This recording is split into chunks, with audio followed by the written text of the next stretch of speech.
Hello and welcome to Into the Woods with Holly Wharton. This podcast has evolved over the 5+ years since it first launched. From now on, I'm going to be talking about deepening your connection with yourself, taking inspired action, and really trusting yourself and your intuition. And also mindset, of course, but mindset of all kinds, not just business mindset. I think. Things are changing for me, as you may have noticed if you've been following me online or listening to this podcast, so anything goes here. I hope you stay along for the ride. Thank you so much for joining us today, and now let's get into this week's episode. Hello and welcome to the Into the Woods podcast, episode 323. This is your host, Holly Wharton, and I'm back finally with another co-hosted episode with the fabulous Joanna Hennon. Today we talk about a topic that I have been discussing on and off for the last few months, which is knowing yourself. We ask the question, is knowing yourself actually important? If you've listened to my recent episodes, you should know my answer to this. So what are you going to learn today on this episode? We talk about what it actually means to know yourself. We share our journeys to getting to know ourselves and what that looked like for us, how long that's taken. We ask the question, is knowing yourself actually important, and why? We ask, does who you are ever change? Can you be identity fluid? What does it look like when you don't know yourself? Like, how does that show up in your life, and what problems does that cause? We share why we think some people don't want to really know themselves. Like, not everyone's ready, willing, and able to start down this path. And why? We talk about why we think knowing yourself is the precursor to self-love, and what are all the steps that come between knowing yourself and loving yourself, and why this is a really important step on the path. We talk about the benefits of knowing yourself well, we talk about how it benefits your intuition, how it helps with self-acceptance, how it helps to make better decisions for yourself, and how it helps with manifesting and reality creation and creating the life that you want to live. We also share practical actions that you can take to get to know yourself and start consciously walking down this path of self-knowledge. So, as always, I hope you find this episode interesting and useful. I'm super excited to be back with Joanna with another episode after summer. And that's all for now. Let me know if you have any questions. Hey, Joanna. Hey, Holly. I'm super excited about our topic today. I am too. I'm glad we chose this one. So today we're going to be talking about how important is it really to know yourself? Is knowing yourself actually important? Is that something you should be investing your time and attention on? And yeah, if it matters really for your life, and would it actually make your life better, right? Because that's why we want to do anything. That's why I want to invest our time in anything. Like, will it make a difference to your life? Yep, perfect. So what does it mean to you to know yourself? Are you asking me? Yeah, I'm asking you. Also to the listeners, what does it mean to you? Think about that as we're talking. I guess it means like knowing what I like and what I don't like, and what works for me, what doesn't work for me, rather than painting myself with the same brush as like the rest of society. Just being really clear on what success looks like to me, what gets me to feel better, how I really want to spend my days. So, you know, those really horrible ideal life exercises that coaches make you do. Like, it's so hard to fill those in. And it's hard because we don't actually know ourselves. We don't take the time to get to know ourselves. So we don't really know what we want. And so it makes everything difficult because now I'm getting ahead of myself. So I'm going to ask you the same question. What does it mean to know yourself, you think, Holly? So to me, it means, like, who am I? What do I like in life? What do I want my life to look like? What kind of lifestyle do I want? What do I want to eat? Where do I want to live? What do I want to do? How do I want to spend my time? It's knowing what I want to experience in this world and why. Like, what are the things that I like? What are the things that I don't like? You know, that kind of thing. And I think, like, what's important to me? Yeah. And Values. I think, like, that journey of getting to know yourself and getting the answers to all those questions is really important. But I think, like, even when people do those things to find out and get to know themselves, they don't take it that one step further because, and that's the really important piece, right? Because you have to be willing to not just know yourself, but actually Like, take action based on that. So, like, if you don't like Thai food, then don't go to Thai restaurants, like, even if everybody else wants to go. I mean, within reason, obviously. Don't be annoying. Like, if you don't mind it, you don't mind it. But you know what I mean? Like, to actually follow up on those things that that you know about yourself. Like, if you hate running, then choose a different sport. Right? Like, yeah, I don't have any other examples that come to mind. But you know what I you know what I mean, right? Yeah, exactly. It's like, don't do the things that everyone else is doing just because they're doing it. You assume that you should do it when maybe it's not right for you. Yeah, and having the courage to just say, no, this is not right for me, is actually really, really important, because otherwise we just say yes to everything and we overextend ourselves and we end up doing things that deplete our energy, and therefore we can't create a better life, really. And that's what we all want. Yeah, exactly. So, Holly, would you say that you know yourself pretty well or not? Well, like you said, like a couple minutes ago, it absolutely is a journey. And I feel like I'm well into that journey, but I'm still getting clarity on stuff, every week, every month, every day. How did you start then? Like, how did you, I mean, very few people, I think, have this realization of like, oh, that's what I need to do. I need to know myself, right? Like, that doesn't happen. So how did you start getting to know yourself? That is such an excellent question. So what happened was, as you know, and as I think a lot of people listening to this know, I had my first business. I ran for 10 years with a business partner who's also my ex. And I got completely off track for those 10 years. I followed what he wanted to do, how he wanted to do it, where he wanted to do it. I completely denied my own values, my own interests, my own what was right for me. And so for 10 years, I got completely off track. And during those 10 years, I forgot who I was, because I had to be someone else to do the things I had to do to just get through each day. So you think that you knew who you were before that relationship? Because you say forgot, so. Well, I think a part of me knew some things. I don't think I knew myself. I don't think I ever knew myself very well. Otherwise, I wouldn't have gotten myself into that situation. Yeah. But I completely forgot who I was, or not even forgot, because I knew certain things didn't feel right, but I didn't have the self-awareness to know why they didn't feel right, why they weren't right for me. Like, I didn't stop and analyze that, because my life was so fast-paced, it was so hectic. I never had time for introspection, and I think I avoided introspection because my life was so bad and so painful and so difficult that I don't think I wanted to go there. I don't think I wanted to look at why everything was so wrong. So it wasn't until I got myself out of that situation and into a better situation that I started to having the space, the time, the space, the headspace to start looking at myself, because I left that relationship a year later. I quit that business. I just left my participation in that business, and I didn't know what I wanted to do. And I think that was what sparked it, because it was like I had no longer had a business. I hadn't had a job in over 10 years. I knew I didn't want a job. I knew I wanted a business, but I didn't know what that business was. And there were so many things that I could do, but I had no idea what I wanted to do. And then I moved to the UK and was simultaneously trying to set up a business and trying to get a job and seeing which one worked out first. And so I was applying to all these jobs in the hospitality industry and for like spa director and hotel director. And now, I mean, that was my experience. That was what I knew how to do. I hated it.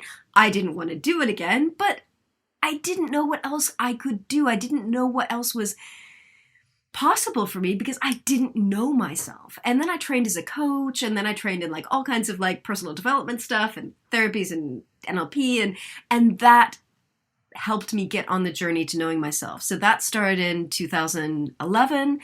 And so for the last, 9 almost, years, I've been on that journey of getting to know myself.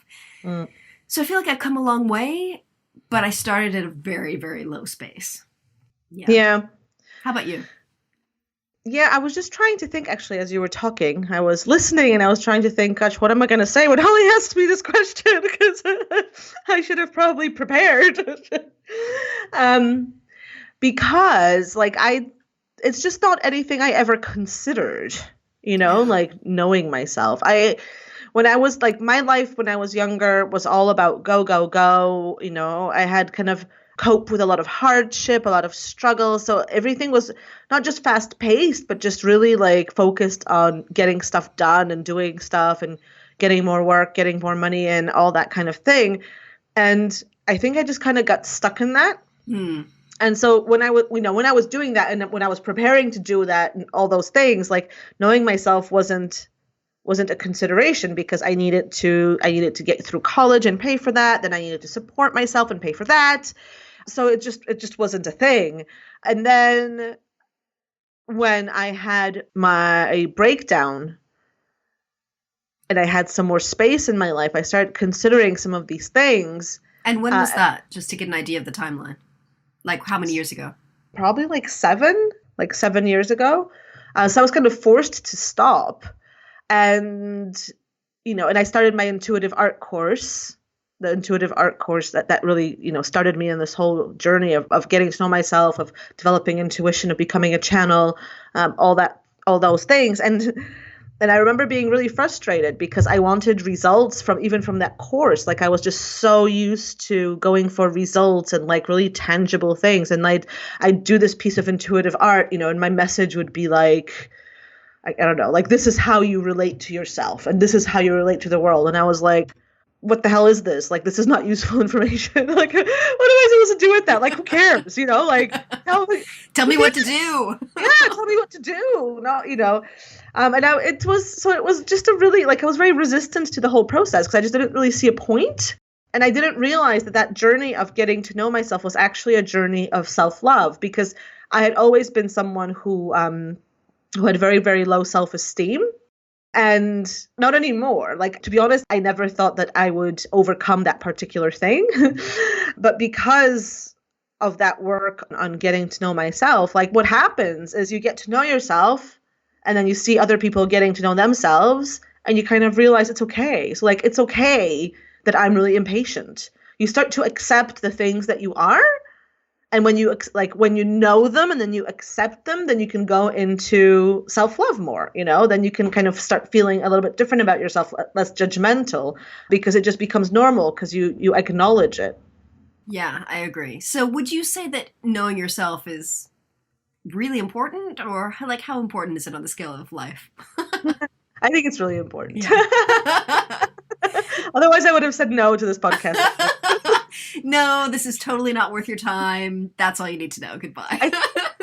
I think it's the basis. Like nobody wants to start there because it sounds really boring. Just like nobody wants to start with self-love, right? Because that also sounds really boring. Like I was always the person, how like you buy courses like on like, I don't know, like on business success, right? And then they have like 8 modules. Yeah. And module 1 is know yourself or love yourself or accept where you are or find, your starting point, all those kinds of things. I would always skip those. Like those things did not interest me at all. Like tell me how to do the thing. Oh, interesting. See, I was always really thirsty for that because I think once I realized I had no fucking clue who I was or what I wanted in life, I was like, tell me how to know myself. Like I love that stuff. Like those values exercises where you like have all these values on a piece of paper and you circle your values and then you like narrow it down to like your top 5 and your top 3, your top 1. Like I love, like I'm so thirsty for those. And like quizzes, like those silly online quizzes where they're like, get to know your whatever archetype. Like, oh my God, I love that stuff. Okay, I like archetypes, but I don't like most of those things because, and I'm only kind of realizing this as we're talking. And I think I don't like them because of my need to belong. And that's another kind of issue that I've had my entire life is belonging. Yeah. And I think because like I don't do well on those quizzes and tests because I never fit into any of their boxes. And so like I did a program recently where they were like, oh, this is the first step. You're going to get this test and you're going to get, the type that you are. It's going to really help you to make more money and increase your wealth and all these things. And, so I see people doing them around me. They're like, oh, I'm a number 3. Wow, so much clarity. Oh, and I'm a number 1. And I did the test and I got the same exact score for like 5 categories. Oh, wow. And I'm like, this does not help me. Yeah. Like, this tells me nothing. And on top of it, I would probably be different categories tomorrow when my focus is different. So Yeah. I never liked them. And I think for me, it was kind of important to accept that I just don't fit into these boxes. And I'm very kind of changeable. I'm kind of fluid that way, like identity fluid. Yeah. And that's just part of who I am. And that I needed to accept, you know? Uh-huh. Okay. So I was making a note as you were talking. I think it's really interesting what you said about being identity fluid. So are you really identity fluid? Does who you are ever change? Or do you just get to know yourself as you peel off the layers of masks and shit that you are not? Okay, that's probably what it is. Okay.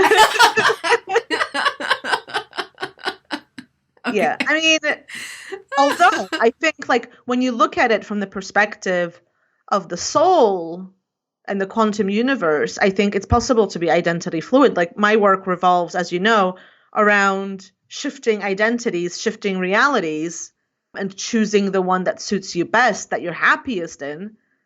So that means that you can be identity fluid, because today I can be really into running and be a total, and identify as a runner. And then tomorrow I might drop that and be really into dancing, both of which I love equally. So it's not a betrayal of myself. Mm-hmm. It's just almost like a different focus. Right. So does that mean that who you are deep down at the core is different from your identity? Because we can take on and take off different identities at different places in our lives. But does that change who we are deep down? No. Okay, I got it. Okay. Wait. Quickly before it escapes. One of the secrets of the universe. So no, of course not. Our core, who we are, doesn't change. But I think we have this need to be defined. Yes. And by identifying with certain identities, and by doing that, we limit ourselves. Because I think who we are, I'm getting chills as I say this. I have never realized this before. At the core of who we are, we're multidimensional and all sorts of things. So we are actually lots of different qualities at the same time. And we have this human need to define ourselves and to put ourselves in some kind of box. And like, in a work situation, you're the leader or the follower, or, you react with anger and frustration, or you're patient. Like we have these labels. And so those of us maybe who have been doing this personal development work longer see that it's not so clear. And maybe that's why I don't score well on those tests, because I identify with all of these things at the same time, even though they tell me I can't, that I have to be or. So you just said something that I think is worth explaining. You said that we're multidimensional. What does that mean? How would you explain that to someone who's like, what? Let's see if I can explain it. So multidimensional, just for me, the way I understand it, or when I use it, this is what I mean, is that we exist in various parts of reality at the same time. So, you're Holly here in this moment talking to me. At the same time, there's a part of you that's your higher self. It's not a separate thing. And you're that at the same time. Like, it's not like you switched between them. You're Holly and the higher self at the same time. And at the same time as that, you're in other time, space, dimensions, being other personalities. So you can be like at your soul level. Oh my God, this is so cool, because I've never really articulated this before.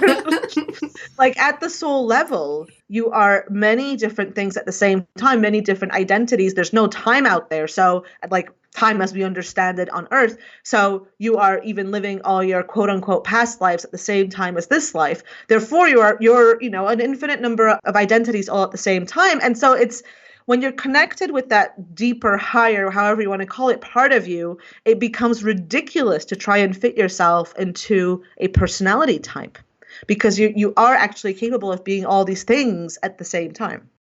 Okay, so I have a question. I'm not even sure how to formulate this, but as you were talking, I was thinking, so we have all these different parallel universes, parallel realities, dimensions. So do we? Do we not? Assuming that we do. So is our soul then? So like the other version of me in a parallel universe, is that my soul that's not like divided into these two? So it's the same soul? So the other Hollies are also me? Yes. Shit. I know. It can make your head explode. So the way I understand it, I can't remember where I got this visual from, if that was from my own guides or whether I picked that up somewhere from a mentor. But the way I understand it is, if you have like if you hold your hand up in front of you and point your fingers down, right? Then all the fingers are different hollies.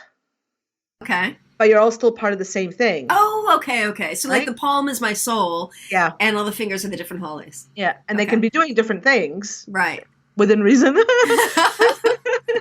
But yeah, so that's kind of like it works. So it makes sense then if we are at our core so many different things, or we have the capability, to be so many different things, it becomes more understandable that some of us just don't fit in. Yeah. Yeah, I was doing one of those, this ad came up in my Instagram or something for this like women's metabolism thing. And I was like, ooh, metabolism, fascinating. So it was like, what metabolism type are you as a middle-aged woman?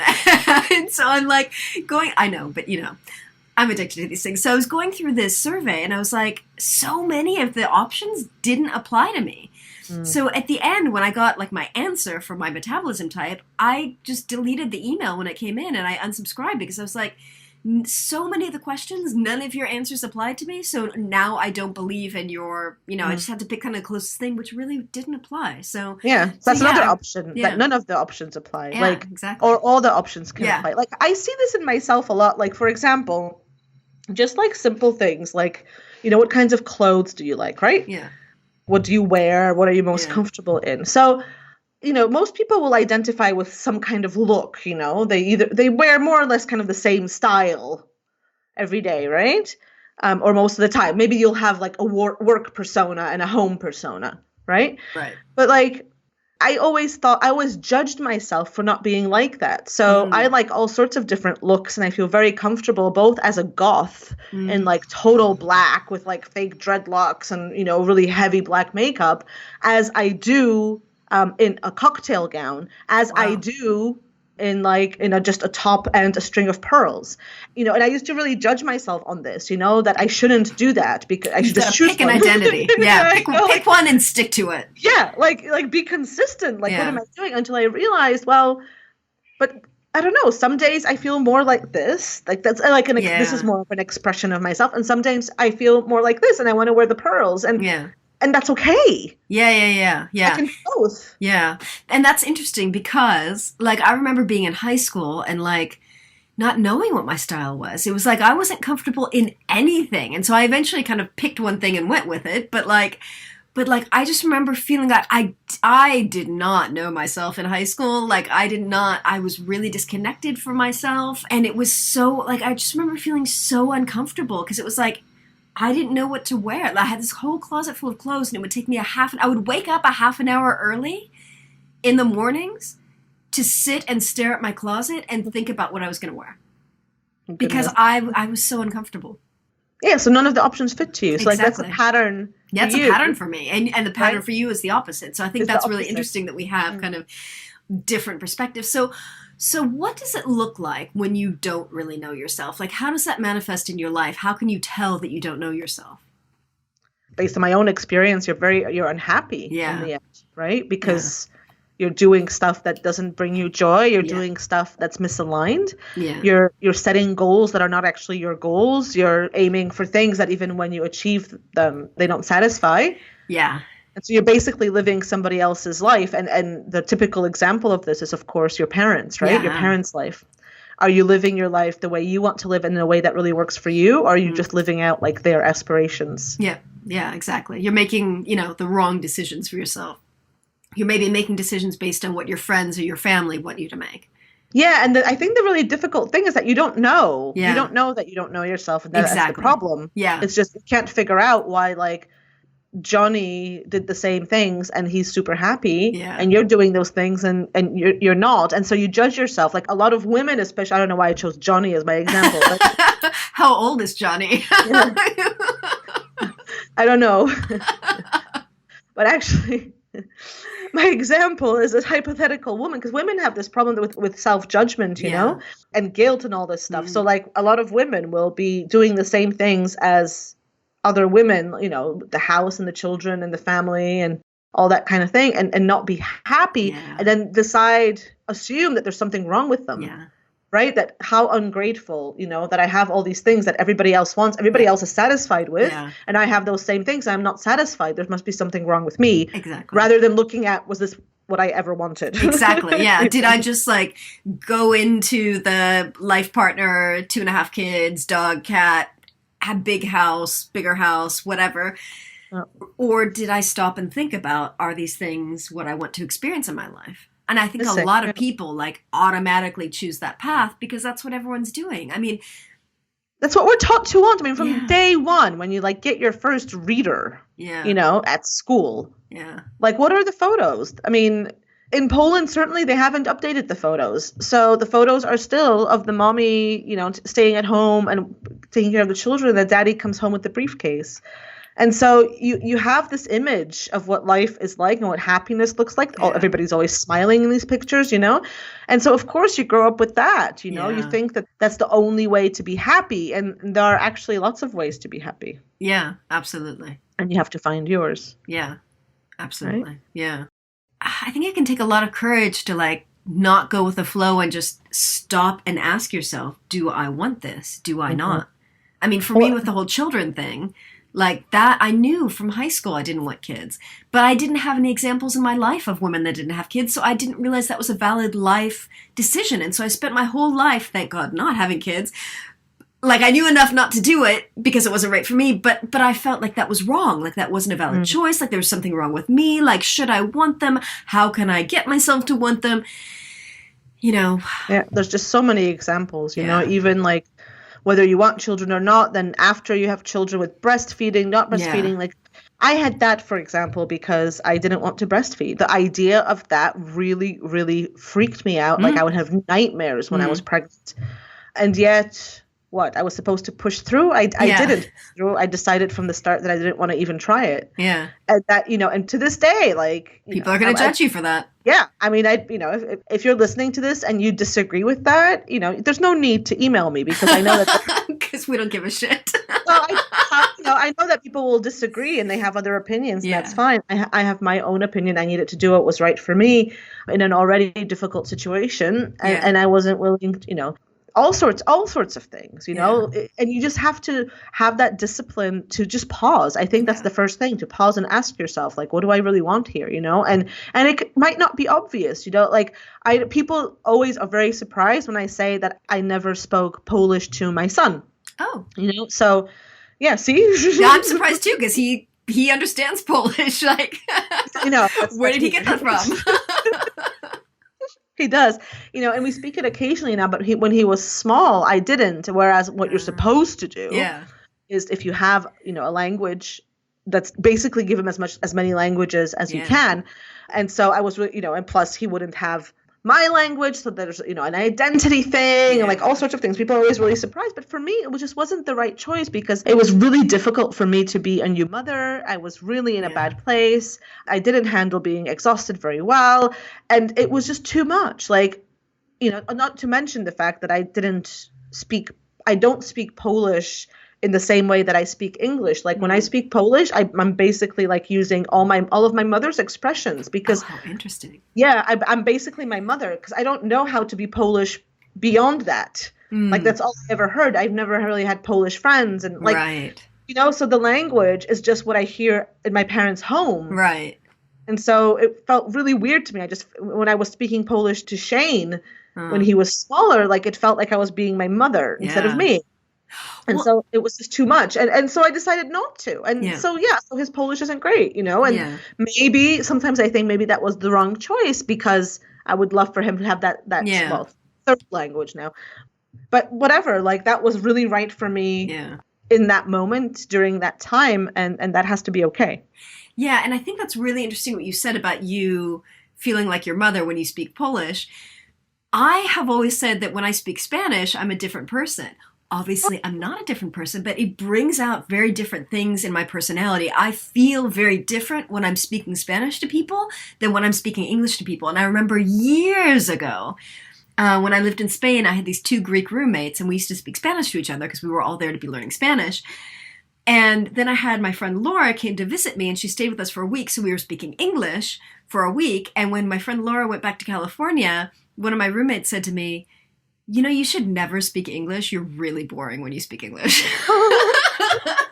Oh my God, that's so unfair because you only ever speak English to me, so I get boring, Holly. You get boring, Holly. You don't get Spanish, Holly. Okay, I'm gonna learn Spanish. Imagine how much fun I could be if you spoke Spanish. Like, it would be a party 24/7. Oh my God, who knew? Okay, one of the listeners must speak Spanish. Reach out to Holly and let me know. And have a conversation.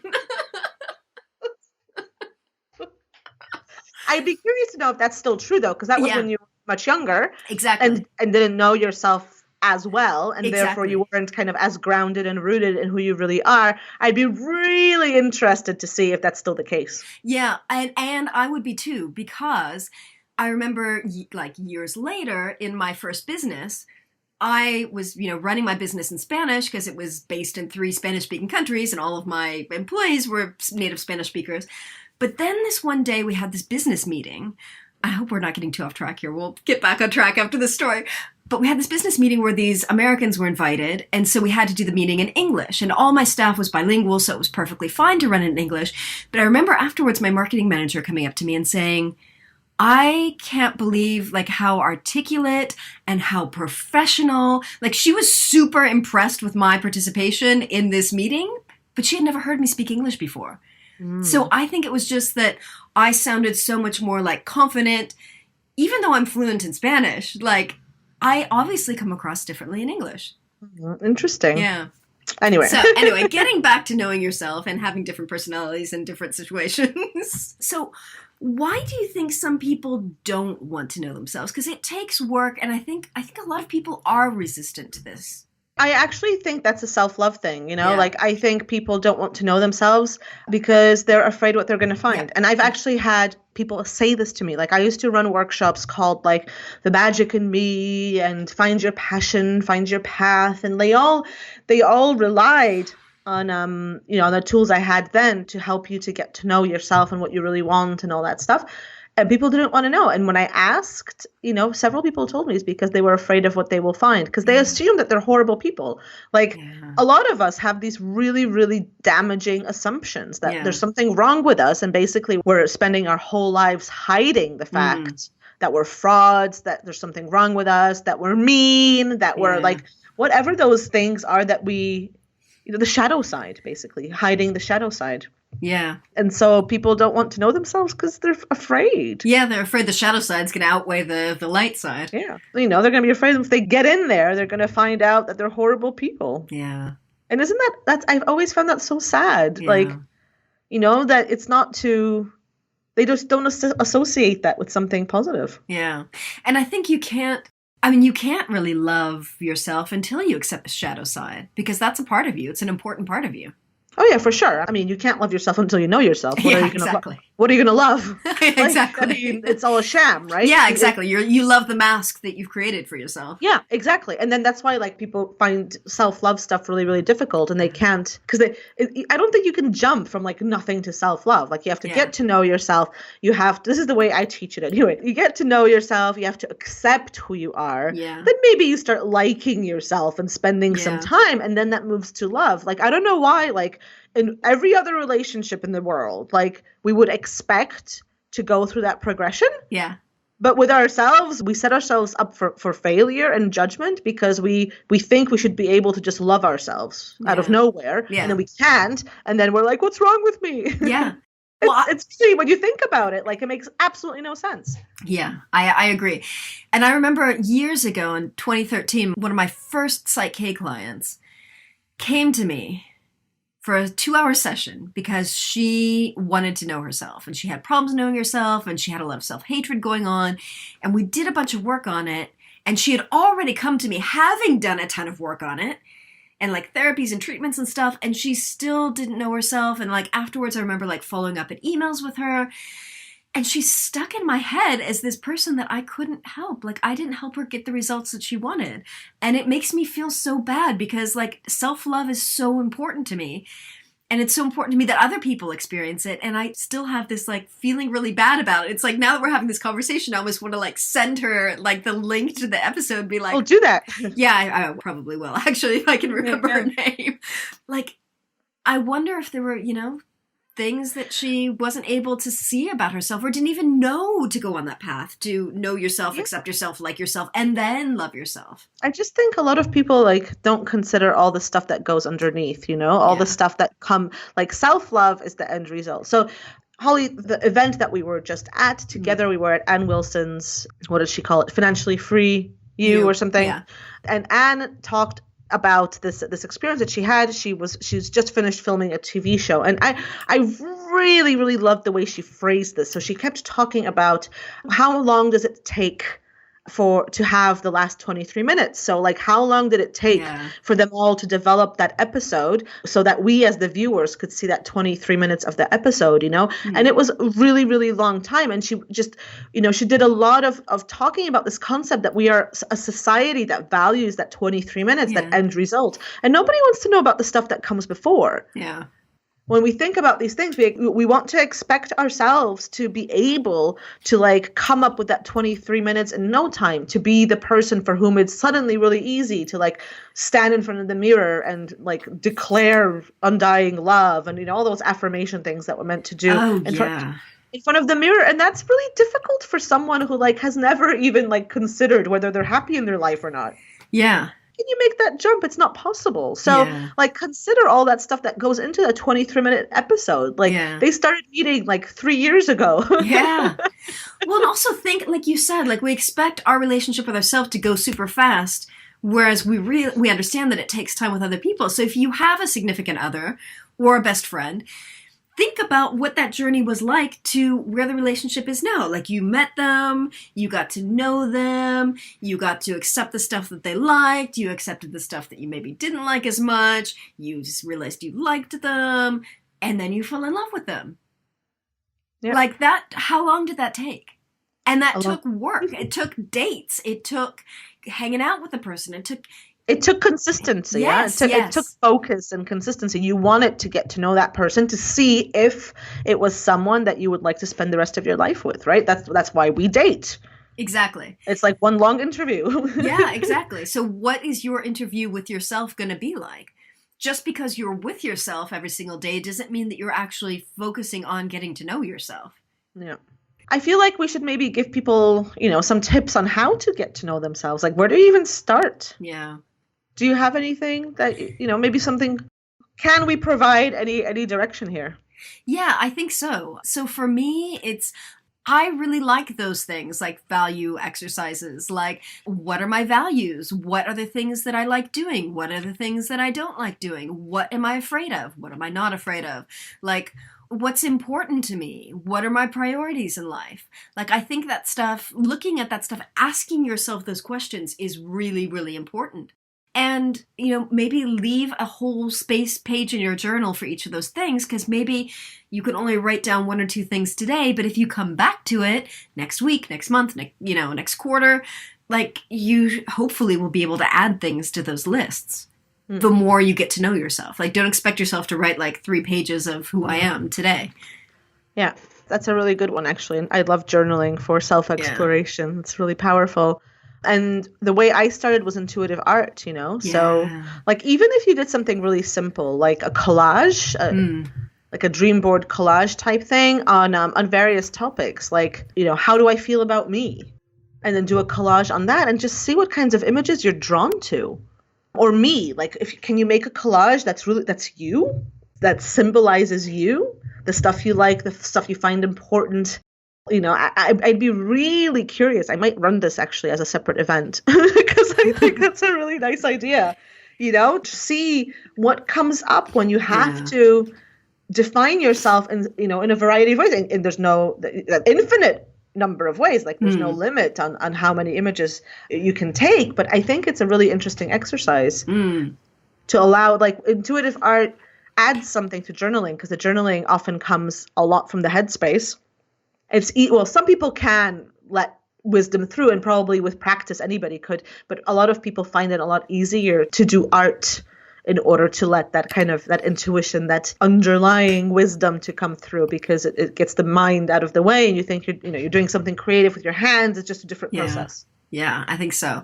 So what would you say, like, once you start on this path to getting to know yourself, And it's a journey. Don't expect it to happen the first day, week, month, year. Like, I've been on this path since 2011, or even before that, 2010. You've been on this path your whole life. Of course I am, but I've been like consciously on this path since 2010. Yes, but thank you for pointing that out. So what would you say, now that you're further down this path, what are the benefits of knowing yourself well? Like, what does it give you? Why should we dedicate our time to this?